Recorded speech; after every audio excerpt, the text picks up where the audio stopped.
नामाच्या चिंतने 12 वाटा पळते विघ्ने. नामाची बलवत्तता एकदा का तुमच्या जीवनामध्ये आली ना की मग आलेलं विघ्न 12 वाटाने पळून जातं म्हटले. आणि म्हणून शेवटी तुकोबाने म्हणतात, बाबा रे, त्या पांडुरंग परमात्म्याची आठवण फक्त तुमच्या जीवनामध्ये करू नका, त्याचं भजन फक्त तुमच्या जीवनामध्ये करू नका, त्याचं फक्त नामस्मरण करू नका, तर ते नामस्मरण करता करता तुमचा हा प्राणच देवाला अर्पण करा. तुका म्हणे प्राण करा देवासी अर्पण. विठ्ठल विठ्ठल विठ्ठल विठ्ठल विठ्ठल विठ्ठल विठ्ठल. तर असो, आज या ठिकाणी अल्पसा परिहार द्यायचा तो म्हणजे असा. इकडचं मॉनिटर बंद आहे वाटतं दादा, इकडून रिटर्न येत नाहीये, रिटर्नच येत नाही याचा, एकाचाच रिटर्न येतोय. हॅलो, तिथं आवाज येतोय तुम्हाला बसलेले, येतोय का? ठीक आहे, थोडासा आवाज द्या त्याला. तर असो, आज या ठिकाणी अल्पसा परिहार द्यायचा तो म्हणजे असा. वारकरी संप्रदायाच्या नियमाप्रमाणे दंडकाप्रमाणे परिहार देणं हे भक्त्याचं आद्य कर्तव्य आहे. आणि त्यानिमित्ताने माईबापांनो, या ठिकाणी सीना शंकर जागृत देवस्थान ससेवाडी आणि या जागृत देवस्थानाच्या पवित्र पावन दरबारामध्ये ज्यांच्या संकल्पनेतून खऱ्या अर्थाने हरिभक्तपरायण महाराष्ट्रातील एक नामवंत कीर्तनकार गुरुवर्य श्रीनिवास महाराज घोगे यांच्या संकल्पनेतून या ठिकाणी दर महिन्याच्या 4थ्या सोमवारी हरिकीर्तनाचं आयोजन तुम्ही करत असता बघा. याच्यामध्ये तरुण मुलांचा सहभाग जास्त आहे आणि ही फार महत्त्वाची गोष्ट आहे बरं का. सध्या तरुण पिढी एकत्र येणं ही फार काळाची गरज आहे. आणि तरुण पिढी एकत्र आल्यानंतर काय क्रांती होऊ शकते, आत्ताची कॉकरोच पार्टी तुम्ही अनुभवली असेल, बरोबर की नाही? तरुण पिढी एकत्र आल्यानंतर माईबापांनो फार मोठा इतिहास घडत असतो. आणि खऱ्या अर्थानं त्या सगळ्या तरुण मुलांच्या माध्यमातून, संपूर्ण ग्रामस्थ ससेवाडीकरांच्या माध्यमातून या ठिकाणी महाराजांच्या या संकल्पनेला तुम्ही इतका सुंदर प्रतिसाद देताय. आणि त्याच अनुषंगाने आज या ठिकाणी माझ्या कीर्तनाचं आयोजन करण्यात आलं, ज्यांच्या माध्यमातून ही सेवा माझ्याकडे सुपूर्द करण्यात आली. आता वास्तविक पाहिलं तर सगळेच ग्रामस्थ आहे त्याच्यामध्ये. आणि आल्यानंतर इथं आम्हाला तात्यांनी सांगितलं की कोणाचं नामोल्लेख करू नका म्हटले. आणि ही फार महत्त्वाची गोष्ट आहे बरं का. ही संकल्पना मला फार आवडते, कारण बऱ्याच ठिकाणी गेल्यानंतर आम्हाला असे मोठे मोठे कागद लिहून देतात, त्याच्यावरती यादी असते, महाराज याचं नाव घ्या, त्याचं नाव घ्या.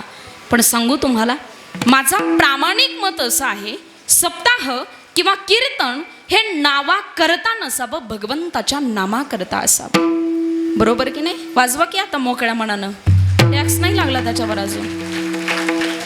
कारण भगवंताच्या पवित्र पावन दरबारामध्ये त्याच्या नामचिंतना करता आपण एकत्र येत असतो. आणि म्हणून त्या अनुषंगानं त्याचंच नामचिंतन व्हावं म्हणून सर्वांचं ऋण व्यक्त करते की हा कार्यक्रम जसा मला वाटतं हा 10वा सोमवार आहे, बरोबर ना? 10वा सोमवार या ठिकाणी 10वं कीर्तन होतंय. आणि असंच पुढे चालू राहावं हे सीना शंकर जागृत देवस्थान भगवान श्रीशंकराच्या चरणी आपण प्रार्थना करूयात. तसेच या कार्यक्रमाकरता आवर्जून आज उपस्थित असलेले काळ भैरवनाथ जागृत देवस्थान ट्रस्ट आगडगाव या ठिकाणचे आमचे कराळे सर आवर्जून कीर्तनाकरता उपस्थित आहेत. जोरदार टाळ्या वाजवा सरांकरता एकदा. बऱ्याच वेळा देवस्थानच्या ठिकाणी सुद्धा माझं अनेकदा कीर्तन झालेलं आहे, त्यांच्या माध्यमातून अनेक वेळा निमंत्रण होत असतं, त्यांचे ऋण व्यक्त करते. त्याचप्रमाणे आजच्या या कार्यक्रमाला साथ करणारे, सजावणारे, धजावणारे नामवंत गायनाचार्य, मृदुंगाचार्य या ठिकाणी उपस्थित आहेत बघा.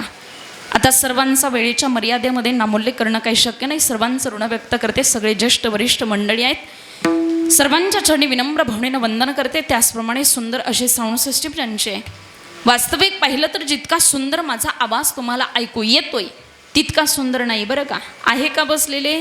बोला ना, आहे का? आहे म्हटल्याबद्दल धन्यवाद बरं का. कारण रोज सकाळ संध्याकाळ कीर्तनं करू करू आमचा आवाज राहिलेलाच नाही. पण खरी कृपा यांची असते. आता अलीकडच्या काळामध्ये असं म्हटलं जातं की साऊंड सिस्टीम हा कीर्तनकाराचा आत्मा आहे. आणि हा आत्माच जर आमच्यातून बाजूला काढून ठेवला तर काय होईल बरं? कीर्तनकार शून्य आहे. म्हणून सुंदर अशी साऊंड सिस्टीम खऱ्या अर्थाने या ठिकाणी आमचे नवनाथ तात्या ससे त्यांची सुंदर अशी सिस्टीम आहे. त्याचप्रमाणे आमचे अक्षयदादा असतील, सुंदर असं ऑपरेटिंग करतात, त्यांचे ऋण व्यक्त करते. बसलेला संपूर्ण श्रोतृवर्ग सर्वांच्या चरणी विनम्र भावनेनं वंदन करते. आणि अधिक विस्तार न करता विश्वमांगल्याचं स्वप्न बुराशी बाळगून अखिल मानव जातीला ज्ञानाचा मार्ग दाखवणारे विश्वमौली ज्ञानोबा आहे. जगद्गुरु श्री संत तुकोबारे आदी करून सकल संतांच्या चरणी साष्टांग नमन करून सिद्ध साधक संत महंतांना वंदन करून आणि माझे वडील वैकुंठवासी पोपट लक्ष्मण डोके यांच्या पावन स्मृतीला स्मरून त्याचप्रमाणे माझे गुरुवर्य ब्रह्मलीन ब्रह्मचैतन्य स्वामी श्यामसुंदर महाराजपुरी रमतेराम दिघे बाबा यांच्या पावन स्मृतीला स्मरून आणि उपस्थित श्रोतृजन तसेच विश्वमौली नावरांना अभिवादन करून अभंगाच्या पदापदाचं चिंतन करण्याकरता प्रवृत्त होते. विठ्ठल विठ्ठल विठ्ठल विठ्ठल विठ्ठल विठ्ठल. तर असो आजच्या कीर्तनाचा प्रतिपाद्य विषय असा आहे, अभंग जगद्गुरु तुकोबरायांचा आहे. आता लक्षपूर्वक ऐका बरं का. फार सुंदर चिंतन सांगणारे, आजपर्यंत कधीही न ऐकलेलं चिंतन तुम्हाला ऐकायला मिळणार आहे. फक्त माझं चिंतन समजण्याकरता 5G लागतं बरं का. आलंय का तुमच्याकडं 5G नेटवर्क ठेवून चिंतन आहे का. आता 5Gच्या पुढचं पण व्हर्जन येतंय, त्याच्यामुळे लक्षपूर्वक ऐका. कीर्तनाचा प्रतिपाद्य विषय असा आहे, भगवान श्रीशंकराच्या पवित्र पावन दरबारामध्ये आम्ही एकत्रित आलेलो आहेत बघा. आणि मग ही भगवान श्रीशंकराची भक्ती, भगवान महादेवाची भक्ती आपल्या जीवनामध्ये का केली पाहिजे. गेली अनेक वर्ष झाली या शंकराची, या महादेवाची भक्ती तुम्ही करता, पण का करता, का केली पाहिजे त्याचं कारण आज तुम्हाला सांगते बघा. आपल्या देव पंचांगणामध्ये भगवान श्रीशंकराचार्यांनी 5 देवतांना महत्वाचं स्थान दिलं बघा. कोणते 5 देवता. पहिलं स्थान दिलं गणपती बाप्पाला, दुसरं स्थान दिलं महादेवाला, तिसरं स्थान दिलं विष्णुदेवाला, चौथं स्थान दिलं सूर्यदेवाला आणि 5वं स्थान दिलं सगळ्या देवी देवतांना. आता मला सांगा, भगवान श्रीशंकराचार्यांनी 5 देवतांना वेगळं वेगळं स्थान दिलं, ही परमार्थ करण्याकरता केलेली व्यवस्था आहे की हा केलेला भेद आहे. बोला ना, परमार्थ करण्याकरता केलेली व्यवस्था आहे. पण याला जर तुम्ही भेद म्हणाल तर याच्यामध्ये वाद उत्पन्न होतो. कसा वाद उत्पन्न होतो सांगू तुम्हाला. असंच एकदा संभाजीनगर जिल्ह्यामध्ये कन्नड तालुक्यात मी कीर्तनाला गेले बघा. आता तिथं कीर्तनामध्ये मी सांगितलं 5 देवतांना महत्वाचं स्थान दिलं. कीर्तन झाल्यानंतर एक छोटासा मुलगा माझ्या जवळ आला, त्यानं मला एक प्रश्न विचारला. तो म्हटला, ताई तुम्ही कीर्तनामध्ये सांगितलं 5 देवतांना महत्वाचं स्थान दिलंय. पहिलं स्थान दिलंय गणपती बाप्पाला, दुसरं स्थान दिलंय महादेवाला. अहो गणपती बाप्पाला पहिलं स्थान दिलंय, महादेवजींना दुसरं स्थान दिलंय. मग महादेव गणपती बाप्पाचे कोण आहेत? कोण आहेत? बोला बोला. वडील पिता आहेत. मग त्या ठिकाणी त्या मुलानं प्रश्न विचारला, ताई महादेव पार्वतीच्या लग्नामध्ये गणपती बाप्पा होते का? कारण यांच्या बुद्धीची कल्पना करू शकत नाही बरं का आपण, इतके विचित्र प्रश्न असतात यांचे. असंच एकदा कीर्तनाला गेले आणि एका ठिकाणी एक छोटासा मुलगा माझ्या जवळ आला आणि तो म्हणतो, ताई तुम्ही महाराष्ट्रावर कीर्तन करता, इतकं मोठं नाव आहे तुमचं, इतका अभ्यास आहे, तुम्हाला एक प्रश्न विचारू का? म्हटलं विचार बाळा. तू म्हटलं तुम्ही जर माझ्या परीक्षेत नापास झाल्या तर? म्हटलं नापास झाले तर होऊ दे, प्रश्न तर विचार. त्या मुलानं मला प्रश्न विचारला. तो म्हटलं, ताई आपल्या महाराष्ट्रामध्ये असं कोणतं गेट आहे जे लहानातलं लहान गेट आहे? माहिती तुम्हाला? मी म्हटलं लहानातलं लहान माहित नाही बरं का, मोठ्यातलं मोठं माहिती म्हटलं मला. तो म्हणतो लहानातलं लहान एक गेट आहे. म्हटलं कोणतं? तो म्हणतो रोज सकाळी सकाळी आपण आपल्या हातामध्ये घेतो ते कोलगेट. म्हटलं बापरे, एवढ्यावरती नाही थांबला. तो म्हटलं तू माझ्या परीक्षेत नापास झाले की नाही, मी दुसराच प्रश्न तुम्हाला विचारतो. म्हटलं बास बाबा. त्यानं मला दुसरा प्रश्न विचारला. तो म्हटला, ताई आपल्या महाराष्ट्रामध्ये असा कोणता गड आहे जो आतापर्यंत छत्रपती शिवाजी महाराजांना जिंकता आला नाही? म्हटलं असा कुठला गड नाही बरं का, पण एक किल्ला आहे म्हटलं मुरुड जंजिरा नावाचा, जो पाण्यात असल्या कारणानं जिंकता आला नाही. बरोबर की नाही? पण तो म्हणतो असा एक गड आहे जो जिंकता आला नाही. म्हटलं कोणता? तो म्हणतो उन्हाळ्याच्या दिवसामध्ये आपण आवडीने खातो ते कलिंगड. म्हटलं बापरे. तसा त्या मुलानं प्रश्न विचारला, ताई महादेव पार्वतीच्या लग्नामध्ये गणपती बाप्पा होते का? तर बघा, महादेव पार्वतीच्या लग्नामध्ये सुद्धा गणपती बाप्पा होते, कारण पार्वतीनं निर्माण केलेला गणपती हा कशापासून केला होता? बोला. म्हणून काय म्हटलं त्यांना? आदी देवता म्हटलं. म्हणून माझ्या विश्वमौली ज्ञानोबरांनी 9034 वयाची ज्ञानेश्वरी जगाला दान दिली बघा. पण त्या ज्ञानेश्वरीची सुरुवात करत असताना कशी केली? ओम नमोजी आद्या वेद प्रतिपाद्या जय जय सुसंवेद्या आत्मरूपा. पण कोणत्या देवाला? देवा तुझी गणेशू सकलार्थमती प्रकाशू म्हणे निवृत्ती दासू अवधारी जोजे. त्या देवाला वंदन केलं का? कारण जेव्हा कोठेच नव्हते काही चंद्र सूर्य तारा नाही, जेव्हा कुठंच काही नव्हतं त्यावेळेला हे ओंकार स्वरूप होते. म्हणून तुकोबरांनी वर्णन करत असताना कसं वर्णन केलं? ओंकार प्रधान वर्णन केलं बघा गणपती बाप्पाचं. अनेक ठिकाणी अनेक भंगाद्वारे त्या ठिकाणी वर्णन केलेलं आहे. मला सांगायचं तात्पर्य हे आहे माईबापांनो, गणपती बाप्पाला महत्वाचं स्थान, पहिलं स्थान दिलं. ही परमार्थ करण्याकरता केलेली व्यवस्था आहे. पण ज्या वेळेला आपण याला भेद बनतो याच्यामध्ये वाद उत्पन्न होतो. आणि असाच वाद एकदा एका भक्ताच्या मनामध्ये निर्माण झाला, अंतःकरणामध्ये निर्माण झाला. आणि तो भक्त होता भगवान श्री शंकराचा. बघा बरं का, आता त्या भगवान श्री शंकराचार्याच्या भक्तांना विचार केला, मला माझ्या जीवनामध्ये भक्ती करायची, मला माझ्या जीवनामध्ये परमार्थ करायचा आहे, उच्च कोटीची आराधना करायची म्हटला. पण आपल्या भारतामध्ये 33 कोटी देवाचे अब्जावधी मंदिर आहेत. मग भक्ती कोणत्या देवतेची करू? तुम्हालाही प्रश्न पडतो की नाही? पडतो की नाही? भक्ती कोणत्या देवाची करावी? आता असाच त्याला प्रश्न निर्माण झाला. म्हटला भगवान शंकराचार्यांनी 5 देवतांना महत्वाचं स्थान दिलंय, मग आपण जरा या सगळ्या देवतांच्या भक्तांना जाऊन विचारू म्हटला. आता तो भगवान श्री शंकराचा भक्त निघाला आणि सगळ्यात पहिला गेला गणपती बाप्पाच्या भक्ताकडे. बघा आता गणपती बाप्पाच्या भक्ताकडे गेल्यानंतर गणपती बाप्पाच्या भक्तांना प्रश्न विचारला, मला माझ्या जीवनामध्ये भक्ती करायची, उच्च कोटीची आराधना करायची, भक्ती कोणत्या देवतेची करू? आता गणपती बाप्पाचे भक्त सांगू लागले, आमचा देव ते देतो जे सगळ्यांना हवं असतं. काय देतो बरं? सुख करता दुःख हरता वार्ता विघ्नाची. आमचा देव सुख देणार आहे, आमचा देव दुःख हरण करणार आहे. म्हणून भक्ती करायची असेल तर आमच्या गणपती बाप्पाची करा म्हटले. आता त्या भक्तानं विचार केला, गणपती बाप्पाची भक्ती करायला काय हरकत नाही म्हटलं, पण आणखी 4 दुकानं शिल्लक आहे, बरोबर की नाही? जरा त्यांची पण चाचणी घेऊ म्हटला. आणि थोडं भगवान श्री शंकराचा भक्त असल्या कारणानं त्यांना बाजूला ठेवलं आणि गेला सूर्यदेवाच्या भक्ताकडे. आता सूर्यदेवाच्या भक्तांना प्रश्न विचारला, मला माझ्या जीवनामध्ये परमार्थ करायचा आहे, उच्च कोटीची आराधना करायची, आराधना कोणत्या देवतेची करू? आता सूर्यदेवाचे भक्त सांगू लागले, अरे बेड्या, आमचा देव जर नसता तर तुम्ही जगला नसतात म्हटले.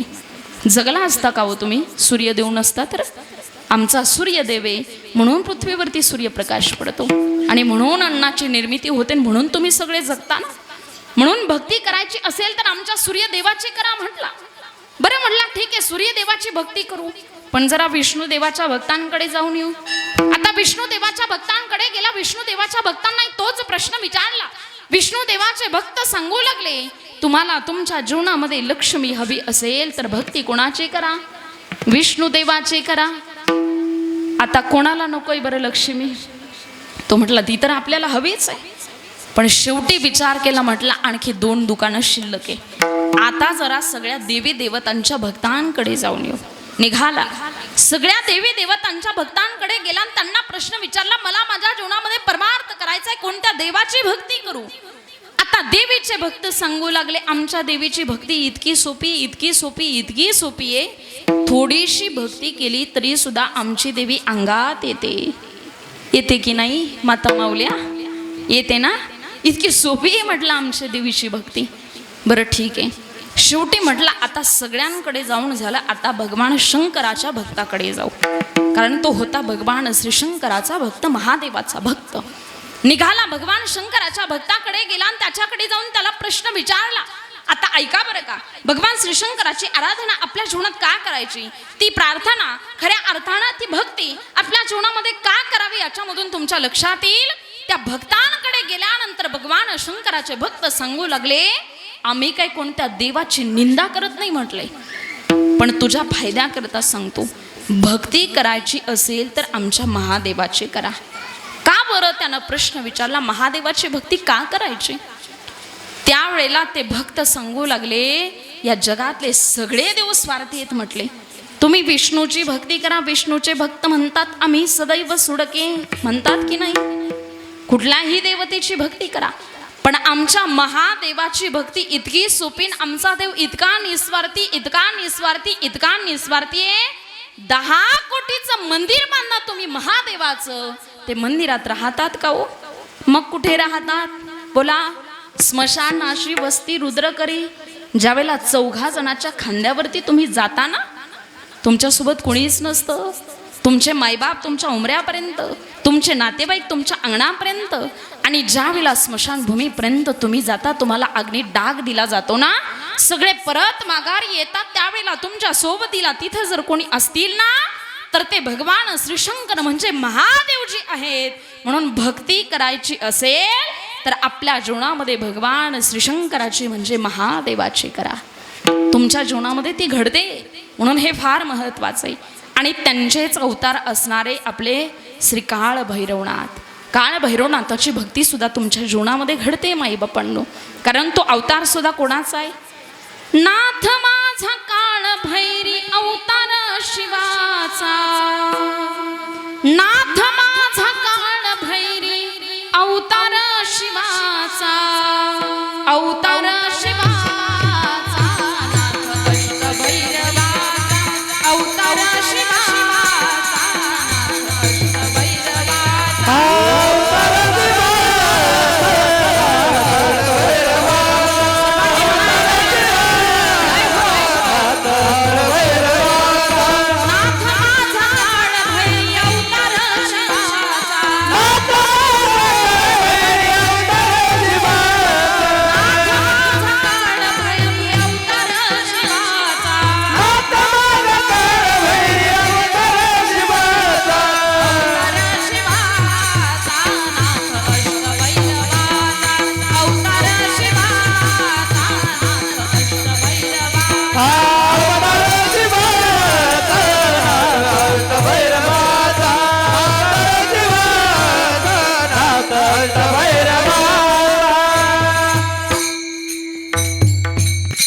म्हणून जगद्गुरु तुकोबाराय म्हणतात, बाबा रे, तुमच्या जीवनामध्ये भक्ती करायची असेल तर अशा देवतेची भक्ती करा की संकटाच्या समयाला तो धावून येतो.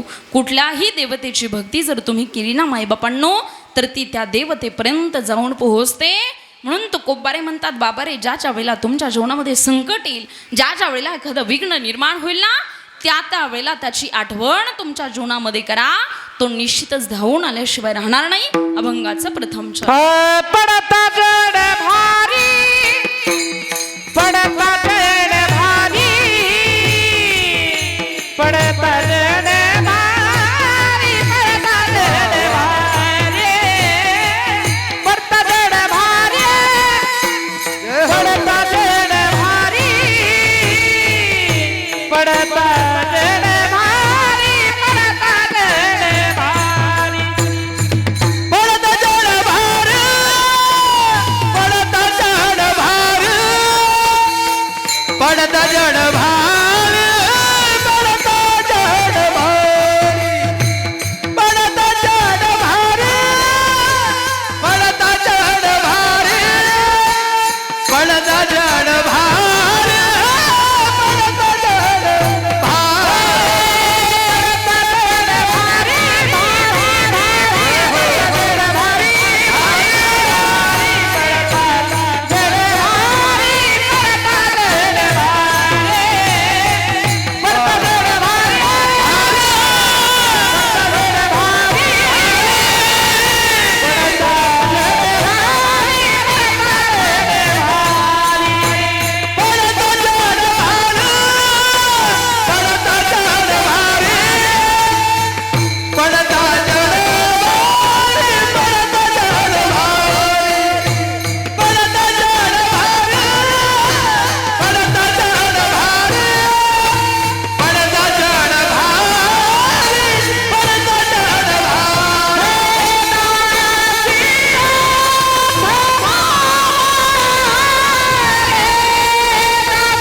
आड घाली सुदर्शन.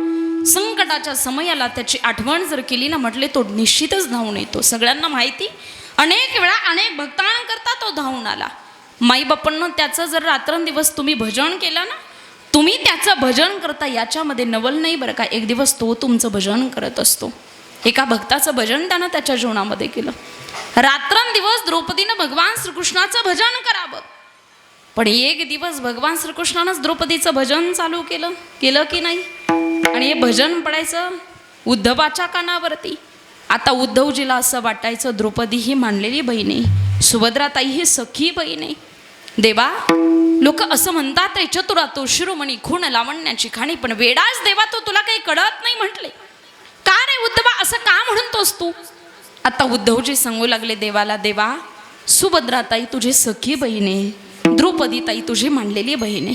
तू कायम द्रौपदीचंच नाव मुखामध्ये घेतो, कधीतरी सुभद्राताईचं पण नाव घेत जा ना म्हटले. कायम भगवंताच्या मुखामध्ये द्रौपदीचं नाव का होतं माहितीये.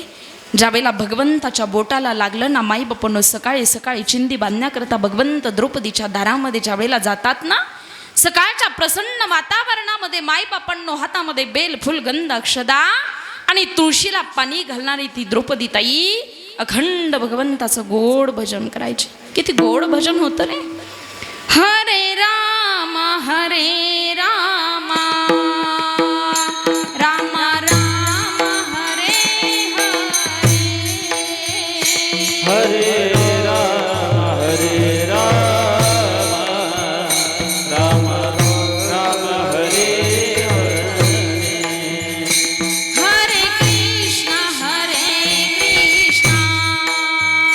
कृष्ण कृष्ण हरे हरे, हरे कृष्ण हरे जय हो. सर्वांनी भजन करा, गोड भजन करा. कृष्ण कृष्ण हरे हरे. हरे राम राम राम हरे हरे, हरे कृष्ण कृष्ण कृष्ण हरे हरे, हरे राम राम राम हरे हरे, हरे कृष्ण कृष्ण कृष्ण हरे हरे.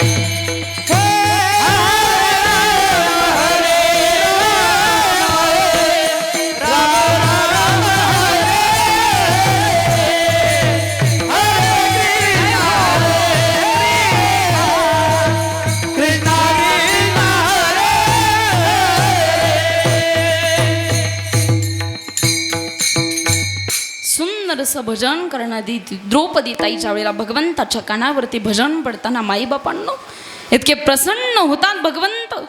आणि ज्या वेळेला द्रौपदी ताईनं स्वतःची साडी फाडली, पदराकडून भगवंताच्या बोटावरती चिंदी बांधली ना, भगवंत म्हणतात द्रौपदी इतका भरजरी शालू तू माझ्याकरता फाडायला नको होता ग, का फाडलास द्रौपदी. त्यावेळेला द्रौपदीच्या मुखातलं उत्तर फार सुंदर होतं. शास्त्र असं सांगतं, उद्धवजी म्हणतात सौभाग्यवती स्त्रीनं पदराकडून साडी फाडायची नसते, पदराकडून साडी फाडायची नसते असं म्हटल्याच्या बरोबर द्रौपदीताई उत्तर देते, उद्धवा हे शास्त्र मला माहिती आहे बरं का, सौभाग्यवती स्त्रीनं पदराकडून साडी फाडायची नसते, पण ऐक ना उद्धवा, माझ्या कपाळावरचं कुंकू किती दिवस जिवंत ठेवायचं ना, हे या माझ्या दादाच्या हातामध्ये, म्हणून त्याच्याकरता पदराकडून साडी फाडली तर काही वावगं ठरणार नाही म्हटली. आणि भगवंता करता द्रौपदीनं साडी फाडली रे. साडी फाडल्यानंतर सुद्धा म्हणते भगवान मैने नाही फाडा चीर, मी साडी फाडलीच नाही हो भगवान, मैने नाही फाडा चीर, पीर देख कर हो अधीर. पीर यानी प्रियतम भगवान किंवा दुःख असे दोन त्या शब्दाचे अर्थ होता. पीर देख कर हो अधीर, स्वयं धागे ही आपको देख कर भागे, ओ धागे अभागे जो बढ़े नहीं आगे, भाग उन्हीं के जागे जो आपके उंगली पे लागे. देवा ते धागे भाग्यवंत ठरले जे तुझ्या बोटाला लागले, आणि ते अभागी ठरले जे माझ्या साडीमध्ये राहिले. तसे आज ते भाग्यवंत ठरले जे कीर्तनाला आले, आणि ते अभागी ठरले जे घरी गोदडी घेऊन झोपले. बरोबर आहे की नाही. सांगायचं तात्पर्य माई बापांनो, भगवंताच्या बोटाला लागलं त्यावेळेला द्रौपदीताईनं छोटीशी चिंदी बांधली होती. ज्या वेळेला माझ्या द्रौपदीताईवरती संकट येताना दरबारामध्ये वाचवणारं कुणीच नसतं बरं का. सगळ्यांच्या माना खाली जातात. महाभारतातला प्रसंग सगळ्यांना माहिती, त्याच्यामध्ये वेळ वायाला घालवणार नाही. पण सगळ्यांच्या माना खाली गेल्यानंतर त्या ठिकाणी विचार केला आता काय करावं. पितामह भीष्मांकडे जाते. भीष्मांना म्हणते अहो असं म्हणतात ज्या राज्यात म्हातारा नाही ते राज्य नाही. तुम्ही तर म्हातारे आहात, तुम्ही तर तपोनिधी आहात. तुमच्या समोर एका पात्री नारीला दरबारात आणलं जातंय, रजस्वला नारीचा अपमान केला जातोय, तुम्ही का काही बोलत नाही. त्यावेळेला घडलेला वृत्तांत पितामह भीष्म द्रौपदीला सांगतात, अगं द्यूताच्या पोटी तुझ्या 5 पतींनी तुला डाबावरती मांडलं. जे घडू नये ते घडलं, कवड्या उलट्या पडल्या आणि कालपर्यंत बहिणी असणारी द्रौपदी तू आज दासी झाली. आणि मग ज्यावेळेला दुर्योधनाने आदेश दिला ना दुःशासनाला, घाला तिच्या साडीला हात, करा तिचं वस्त्र हरण, करा तिचा अपमान, आणि द्रौपदी ताईच्या साडीला हात घातला जातो. आता लक्षात येतं दरबारात वाचवणारं कोणी नाही. द्रौपदी ताईनं दोन्ही हात वरती केले आणि जगाच्या मालकाला आवाज दिला, रे कोठे गुंतलासी द्वारकेच्या राया, वेळ का कोठे गुंतलासी द्वारकेच्या राया, बाबा कोठे गुंतलासी द्वारकेच्या राया. वेळ का सगळ्या लाविला, वेळ का सगळ्या लाविला. कोठे गुंतलासी द्वारकेच्या राया, कोठे गुंतलासी द्वारकेच्या राया. वेळ का सगळ्या लाविला, हो वेळ का सगळ्या लाविला.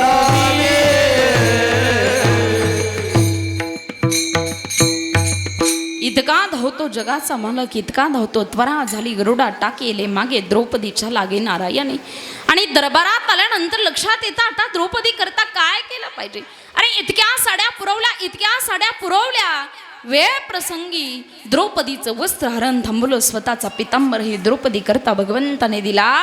असा भक्तांवरती आलेलं विघ्न निवारण करण्याकरता माई बापांनो, जगाचा बाप आपल्या हातामध्ये वेळ प्रसंगी शस्त्र सुद्धा घेत असतो.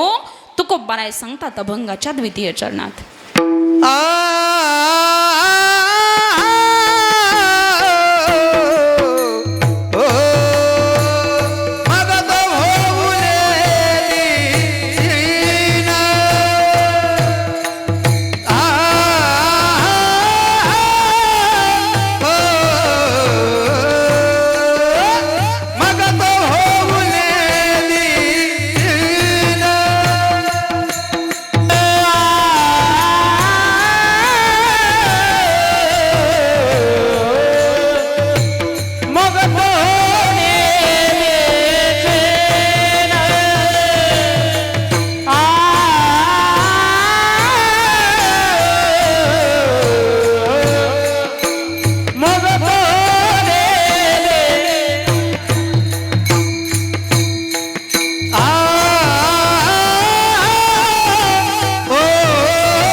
होऊन दिशीन आड घाली सुदर्शन. वेळ प्रसंगी तो आपल्या हातामध्ये शस्त्र सुद्धा घेत असतो. फक्त नामाची बलवत्तता आपल्या जीवनामध्ये प्राप्त करणं अतिशय महत्त्वाचं आहे. नामाची बलवत्तता केव्हा प्राप्त होते? ज्यावेळेला रात्रंदिवस शुद्ध अंतकरणानं शुद्ध भावनेनं आपण त्याचं भजन करू. आणि मग एकदा का त्याचं भजन शुद्ध अंतकरणानं केलं तर सांगू तुम्हाला आपल्या जीवनातलं विघ्न कसं पडून जातं. आपल्या महाराष्ट्रामध्ये घडलेलं एक ज्वलंत उदाहरण तुम्हाला सांगते. कधीही न ऐकलेला प्रसंग ऐका. थोडासा आवाज द्या दादा. आपल्या महाराष्ट्रामध्ये अहिल्यानगर नावाचा जिल्हा आहे बघा. बरोबर की नाही? माहिती ना सगळ्यांना? नाही, त्याचं नाव बऱ्याच जणांच्या तोंडात अजून अहिल्यानगर येत नाही म्हणून म्हटलं. अहमदनगरच येतं बऱ्याचशा लोकांच्या तोंडात. अहिल्यानगर नावाचा जिल्हा आहे बघा. आणि अहिल्यानगर नावाच्या आपल्या या जिल्ह्यामध्ये श्रीरामपूर नावाचा तालुका आहे. बरोबर? त्या श्रीरामपूर नावाच्या तालुक्यामध्ये खंडाळा नावाचं गाव आहे. आणि त्या खंडाळा नावाच्या गावामध्ये एक रेल्वेचं गेट लागतं बघा. म्हणजे मनमाडवरून दौंडच्या दिशेनं जी रेल्वे येते ना, त्या रेल्वेच्या मार्गावरती ते रेल्वेचं गेट आहे. आता त्या रेल्वेच्या गेटवरती एक घटना घडली. गुरुनाम गुरु नारायणगिरी महाराजांनी संपूर्ण महाराष्ट्राला त्या घटनेचं दिग्दर्शन करून दिलं. काय घडलं बरं त्या रेल्वेच्या गेटवरती? लक्षपूर्वक ऐका. त्या रेल्वेच्या गेटवरती हरिभाऊ पवार नावाचे गेटमॅन नोकरी करत होते. इंग्रज काळामध्ये नोकरीला लागलेले ते हरिभाऊ पवार माईबापांनो रात्रंदिवस नोकरी करतात, पण पांडुरंग परमात्म्याचे निष्ठावंत भक्त होते बघा. एकदा कामाच्या पांडुरंग परमात्म्याची वारी जवळ आली ना की संपदा सोहळा नावडे मनाला लागला टकळा पंढरीचा, अशी त्यांच्या मनाची अवस्था व्हायची. एकदा का पंढरीची वारी जवळ आली ना की मी कधी एकदा पंढरपूरला जाईल, मी कधी एकदा पंढरपूरला जाईल, अशी उत्कंठा त्यांच्या अंतकरणामध्ये असायची. ते हरिभाऊ पवार तिथं नोकरी करतात. प्रसंग असा आला माईबापांनो, पंढरपूरची आषाढीची वारी जवळ आली बघा. आता आली बघा वारी. अगदी 1 महिन्यावरती आषाढीची वारी आहे. तशीच आषाढीची वारी जवळ आली. गावागावामधून दिंड्या पंढरपूरला जाण्याकरता निघाल्या. आता दिंड्या जात असताना टाळ पखवाजांचा आवाज कानावरती पडायचा. जाणाऱ्या दिंड्या त्या खंडाळा नावाच्या गावामधून सुद्धा जात होत्या. अरे टाळ पखवाजांचा आवाज कानावरती पडला ना की हरिभाऊ पवारांच्या अंतकरणाची अवस्था व्हायची की मलाही पंढरपूरला जायचंय. कारण एकदा का एखाद्या वारकऱ्याच्या कानावरती तो आवाज पडला ना माईबापांनो, त्या वारकऱ्याला असं वाटतं की मी कधी एकदा पंढरी तीर्थक्षेत्रामध्ये जाईल. एखाद्या वेळेला एखाद्या वारकऱ्याची वारी जर चुकली ना तर तो वारकरी म्हणत असतो, क्षमा करा हरी, चुकली माझी वारी, चुकली माझी वारी. तशी काहीशी अवस्था या हरिभाऊ पवारांची झाली. आणि जाण्याकरता पंढरीला 15 दिवसाची सुट्टी मी काढली पाहिजे असा भाव त्यांच्या अंतकरणामध्ये आला. अरे पंढरपूरला 15 दिवसाच्या वारी करता मला तर जायचंय, पण 15 दिवसाची सुट्टी मला या इंग्रज अधिकाऱ्यानं दिली पाहिजे. पत्र लिहिलं हरिभाऊ पवारांनी बघा. त्या पत्रामध्ये उल्लेख केला, जोहार मायबाप जोहार म्हटले. आमच्या परंपरेमध्ये पांडुरंग परमात्म्याच्या वारीला मोलाचं स्थान आहे आणि आमची इच्छा आहे की 15 दिवसाच्या वारी करता आम्हाला पंढरपूरला जायचंय. त्याच्याकरता 15 दिवसाची सुट्टी तुम्ही मला द्यावं. 15 दिवसाची सुट्टी द्या म्हटल्यानंतर माईबापांनो ते पत्र पाठवून दिलं इंग्रज अधिकाऱ्याला. आता इंग्रज अधिकाऱ्याला पत्र पाठवून दिल्यानंतर त्यांना काय हो आपल्या वारीचं महत्त्व कळणार आहे. सुट्टी बिट्टी काय मिळणार नाही हरिभाऊ तुम्हाला. अरे सुट्टी बिट्टी काय मिळणार नाही म्हटल्याच्या नंतर हरिभाऊ पवारांच्या डोळ्याला धारा लागल्या. भिंतीला पाड देऊन हरिभाऊ पवार रडू लागले माईबापांनो. भिंतीला पाड देऊन रडणारे हरिभाऊ पवार म्हणतात, अरे पांडुरंग परमात्म्याची वारी जीवनामध्ये घडावी याच्याकरता सुट्टी मागितली, पण द्यायला तयार नाहीये इंग्रज अधिकारी. अखेर विचार केला, अरे नाही 15 दिवसाची सुट्टी, कमीत कमी 3 दिवसाची सुट्टी तर हे मला देऊ शकतात ना. दुसरं पत्र लिहितो म्हटले, एक काम करतो 3च दिवसाची वारी करतो, रेल्वेनंच पंढरपूरला जातो, रेल्वेनंच परत माघारी या खंडाळा नावाच्या गावामध्ये येतो. दशमीला जातो, एकादशीचं व्रत करतो, द्वादशीचं पारणं सोडतो आणि द्वादशीच्या दिवशी संध्याकाळपर्यंत नोकरीवरती हजर होतो. दुसरं पत्र लिहिलं, जोहार माईबाप जोहार म्हटले. अहो नाही 15 दिवसाची सुट्टी, कमीत कमी 3 दिवसाची सुट्टी तर तुम्ही मला देऊ शकता ना. फक्त 3 दिवसाची सुट्टी द्या. हवं तर माझ्या जागेवरती एखादा माणूस काम करण्याकरता ठेवा. जायच्या आधी मी सगळं काम त्याला समजावून सांगतो. गेट बंद करण्याच्या वेळा, गेट उघडण्याच्या वेळा हवं तर तितक्या दिवसाचा माझा पगार कट करून घ्या, पण मला 3 दिवसाच्या वारी करता सुट्टी द्यावं. पत्र लिहिलं आणि पाठवून दिलं माईबापांना. पत्र इंग्रज अधिकाऱ्याच्या हातामध्ये पडलं आणि 9मीच्या दिवशी संध्याकाळपर्यंत हरिभाऊ पवारांनी पत्राचा रिप्लाय येण्याची वाट पाहिली बरं का. अरे 9मीच्या दिवशीची संध्याकाळ झाली, हरिभाऊ पवारांच्या पत्राचा रिप्लाय आला नाही. आता हरिभाऊ पवार म्हणतात अरे 15 दिवसाची सुट्टी मागितली, इतकं निर्दयी सरकार आहे इंग्रज अधिकारी. नाही 15 दिवसाची सुट्टी, अखेर 3 दिवसाची मागितली तरी सुद्धा द्यायला तयार नाही. आता काय करावं. 9मीच्या दिवशी संध्याकाळी डोळ्याला धरा लागलेले हरिभाऊ पवार म्हणतात अरे जर माझ्या पांडुरंग परमात्म्याची वारी जर जीवनात चुकत असेल तर काय माझ्या जीवनाला अर्थ आहे. निष्ठावंत वारकरी त्याला म्हणतात माईबापांनो ज्याच्या कानावरती एखादा टाळ जर पडला ना तर तो विचार करत नाही हा टाळ दशक्रिया विधीतला आहे, हा टाळ कोणत्या भजनातला आहे, हा टाळ बारशाच्या भजनातला आहे. अरे टाळाचा आवाज कानावरती पडल्याबरोबर त्या टाळाच्या दिशेनं जो धाव घेतो ना त्याला निष्ठावंत वारकरी म्हणतात. हरिभाऊ पवार निष्ठावंत वारकरी होते. जायचंय मला वारीला, डोळ्याला धारा लागल्यात आणि विचार केला नाही सुट्टी देत ना. 9मीच्या दिवशी संध्याकाळी हरिभाऊ पवारांनी म्हटलं पोटची नोकरी गेली तरी चालेल पण माझ्या पांडुरंग परमात्म्याची वारी चुकता कामा नाही. अरे गेट बंद करणं या हरिभाऊच्या हातात नसलं म्हणून काय झालं, दळणवळणाची साधनं बंद करणं तर माझ्या हातात आहे ना. कारण त्या काळामध्ये चालत जाणारी माणसं बैलगाड्या सायकली होत्या माईबापांनो. 9मीच्या दिवशी संध्याकाळी हरिभाऊ पवारांनी ती दळणवळणाची साधनं बंद केली बघा. आणि 10मीच्या दिवशी पंढरी तीर्थक्षेत्रामध्ये पोहोचले. एकादशीचं व्रत केलं, द्वादशीचं पारणं सोडलं, वारी पूर्ण केली आणि द्वादशीच्या दिवशी संध्याकाळपर्यंत त्या खंडाळा नावाच्या गावामध्ये पुन्हा रेल्वेनं दाखल झाले. रेल्वेनं पुन्हा त्या गावामध्ये आल्यानंतर मायबापांनो हरिभाऊ पवार तिथं गेले नाही बरं का. गेटवरती जिथं ते नोकरी करतात तिथं हरिभाऊ पवार गेले नाही. मग गेले कुठे ऐका, जिथं इंग्रज अधिकाऱ्याचं ऑफिस आहे त्या डिव्हिजनला गेले, त्या ऑफिसच्या समोर गेले, त्या इंग्रज अधिकाऱ्याच्या समोर गेले आणि दोन्ही हात हरिभाऊ पवारांनी जोडले. हरिभाऊ पवार म्हणतात फार मोठा गुन्हा माझ्याकडून घडला हो, फार मोठा अपराध माझ्याकडून घडला म्हटले. किती माणसं मेले माहीत नाही, किती अपराध झाले माहिती नाही हो. त्यावेळेला हरिभाऊ पवारांना प्रश्न विचारला, हरिभाऊ तुम्ही माफी कशाची मागताय. त्यावेळेला हरिभाऊ पवारांनी सांगितलं तुमच्याकडे सुट्टी मागितली होती 3 दिवसाची, वारी करता तुम्ही मला दिली नाही.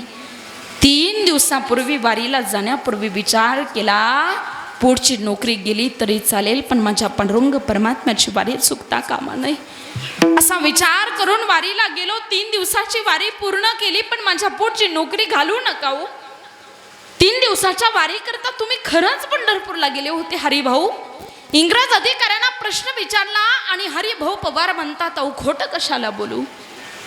10मीच्या दिवशी गेलो, एकादशीचं व्रत केलं, द्वादशीचं पारणं सोडलं आणि आता 3ऱ्या दिवशी परत माघारी आलोय म्हटले. त्यावेळेला इंग्रज अधिकाऱ्यानं प्रश्न विचारला, हरिभाऊ जर 3 दिवसाच्या वारी करता तुम्ही पंढरपूरला गेले होते तर म्हटले या रेल्वेच्या गेटवरती उभा होता तो कोण होता. रेल्वे गेट बंद करणारा उभा आहे, रेल्वेचं गेट उघडणारा उभा आहे, तो कोण होता. असा प्रश्न विचारल्याच्या बरोबर हरिभाऊ पवारांना सांगितलं, हरिभाऊ अहो किती खोटं बोलता हो, तुमच्या उपस्थितीच्या सह्या सुद्धा रजिस्टरला आहे म्हटले. हरिभाऊ पवार म्हणतात दाखवा ते रजिस्टर.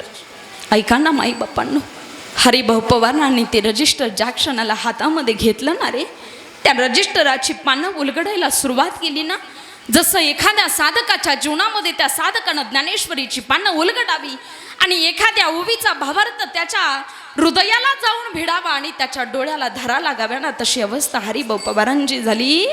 त्या रजिस्टराची पानं उलगडत होते पण जणू काही असा भाव अंतकरणामध्ये होता की बिन ज्ञानेश्वरीची पानं उलगडतोय. रजिस्टराची पानं उलगडत असताना माय बापांनो जिथं जिथं पांडुरंग परमात्म्यानं सह्या केल्या होत्या ना रे, तिथं तिथं तुळशीची पानं आणि बुका पडलेला होता. तो बुका माझ्या हरिभाऊ पवारांनी पाहिला. ते रजिस्टर छातीला बडवलं. हरिभाऊ पवार म्हणतात पांडुरंगा, ए पांडुरंगा दया गणा, अरे किती करतोस आपल्या भक्तांकरता. माई बापांनो देवाची इच्छा आहे गड्या संतांच्या घरी दाबायला मिळावं. फक्त ती इच्छा उपवर होण्याकरता आपण भक्त या पात्रतेपर्यंत पोचणं गरजेचं आहे. ज्या दिवशी तुम्ही भक्त या पात्रतेपर्यंत पोचाल ना, त्या दिवशी तुमच्याकरता देव लांबणार आहे. म्हणून अंतकरणातला भाव शुद्ध करा. शुद्ध भावनेनं त्या पांडुरंग परमात्म्याचं भजन करा. शुद्ध भावनेनं त्याची वारी तुमच्या जीवनामध्ये करा. कारण तुमच्या अंतकरणातला भाव जर शुद्ध असेल तर माझ्या जीवनामध्ये आलेला अनुभव सांगू तुम्हाला. जाना तुम्ही कुठल्याही संतांच्या चरणावरती शुद्ध भावनेनं, जाना तुम्ही कुठल्याही देवतेच्या चरणावरती शुद्ध भावनेनं. अरे आळंदीला जा, माऊलींच्या समाधीवरती नतमस्तक वाण म्हणा. माऊलींना ज्याला माई नाही ना त्यानं म्हणावं माऊली, ओ माऊली तुम्हीच माझी माय आहात. ज्याला बाप नाही ना त्यानं त्या समाधीवरती नतमस्तक व्हावं, म्हणावं माऊली तुम्हीच माझे बाप आहात. साधकाचा माय बाप दरुषणे हरी ताप सर्व आभूती सुखरूप ज्ञानोबा माझा. असं वर्णनच्या माऊलीचं करावं. ते माऊली सामान्य नाहीत माई बापांनो. आम्ही ज्या वेळेला आळंदी तीर्थक्षेत्रामध्ये समाधी सोहळ्याचं कीर्तन करतो ना, नाही करावं वाटत आम्हाला कीर्तन. 12 वाजायचा टायमिंग होतो. त्या समाधीतल्या लहरी अशा साधकाच्या अंतकरणापर्यंत जाऊन भिडतात आणि कधी त्या साधकाच्या डोळ्याला धारा लागतात ना, त्याचंही त्याला कळत नाही रे. फक्त त्या साधकाच्या अंतकरणातला भाव शुद्ध असला पाहिजे. समाधी सोहळ्याचं कीर्तन करताना समाधीचा प्रसंग रंगून नाही सांगावा वाटत आम्हाला आळंदी तीर्थक्षेत्रामध्ये. कारण माऊलींचा विरह ही सोपी गोष्ट नाही माई बापांनो. आणि त्या समाधीतली ताकदही सोपी नाही. या विश्वाच्या पाठीवरती, या जगाच्या पाठीवरती अशी एकमेव समाधी आहे ज्या समाधीला संजीवन समाधी म्हटलंय. अरे एकमेव समाधी जिला संजीवन म्हटलं. का म्हटलं माहितीये तुम्हाला? तिचं वर्णन केलं जातं बघा. तुझ्या समाधीच्या पुढं उभ आभाळ वाकल, तुझ्या ज्ञान तेजा पुढं कोटी सूर्य फिक झालं. गाता देवा तुझी ओवी केली जीवाची काजळी. अंतरात ज्योत तेवली तूच देवा वाट दावली. घुमला गजर आभाळी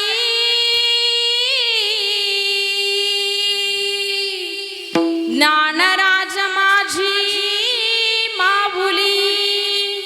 माऊली ज्ञानराज माझी माऊली. ज्ञानोबा माऊली चित्त तुझे पाऊली. ज्ञानोबा माऊली चंदनाची सावली. ज्ञानोबा माऊली चित्त तुझे पाऊली. ज्ञानोबा माऊली चित्त तुझे पाऊली. ऐका, या महाराष्ट्राच्या मातीमध्ये होऊन गेलेले हे सामान्य संत नाहीत माई बापांनी. अरे ज्यांना वारकरी संप्रदायाचा पाया म्हटलं ते विश्व माऊली ज्ञानोबराय सामान्य नाही. अरे ज्ञानदेवे रचिला पाया असं वर्णन महात्म्याचं करावं ते आपल्या महाराष्ट्राच्या मातीमध्ये होऊन गेले. तुमचं माझं परम भाग्य आहे की या साधू संतांच्या पदस्पर्शाने पावन झालेल्या भूमीमध्ये तुम्ही आम्ही जन्माला आलो. भरत खंडे नरदेह प्राप्ती हे तो परम भाग्याची संपत्ती असं आपण म्हणतो की नाही. म्हणून ज्याला ज्याला या महाराष्ट्राच्या मातीमध्ये जन्माला आल्याचा अभिमान आहे, ज्याला ज्याला माझ्या विश्व माऊली ज्ञानोबांचा स्वाभिमान आहे, त्या त्या प्रत्येकानं दोन्ही हात वरती करायचे. बसलेले सर्वांचे हात दिसतायत बरं का मला. सर्वांनी हात वरती करायचे आणि असं गोड भजन करायचं. ज्ञानोबा माऊली चित्त तुझे पावली. ज्ञानोबा माऊली चित्त तुझे ज्ञानोबा माऊली चंदनाची सावली. ज्ञानोबा माऊली चंदनाची सावली. ज्ञानोबा माऊली ज्ञानोबा माऊली ज्ञानोबा माऊली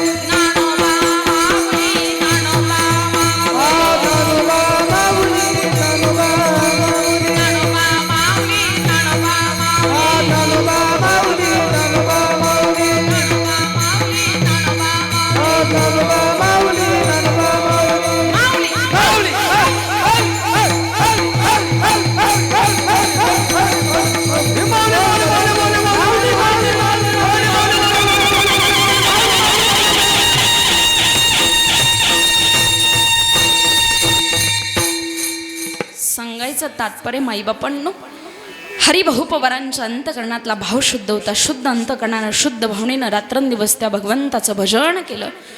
परिणाम जगाचा चालक मालक परमपिता परमेश्वर त्यांच्या जागेवरती काम करण्याकरता आला. गुरुनाम गुरु नारायण गिरी महाराजांनी भव्य असं पांडुरंग परमात्म्याचं मंदिर त्या ठिकाणी बांधलं माईबापांनो. आजही असं म्हणतात, त्या परिसरातल्या ज्या लोकांना पंढरपूरला आषाढीच्या वारीला जाणं शक्य नाही ना, ती लोक त्या रेल्वेच्या गेटवरती जातात. त्या लोखंडी रेल्वेच्या गेटचं दर्शन घेतात. का घेतात? अंतकरणातला भाव इतकाच आहे. हे ते गेट आहे ज्या गेटवरती साक्षात पांडुरंग परमात्म्यानं चाकरी केली, पांडुरंग परमात्म्यानं नोकरी केली. तो करतो माईबापांनो. फक्त शुद्ध अंतकरणानं त्याचं भजन आणि त्याचं नामचिंतन होणं गरजेचं आहे. ते नामचिंतन खऱ्या अर्थानं हरिभाऊ पवारांनी त्यांच्या जीवनामध्ये केलं. परिणाम त्यांच्या जीवनामध्ये आलेलं विघ्न हे 12 वाटाने पळून गेलं. तुकोबाराय सांगतात अभंगाच्या नामाच्या चिंतने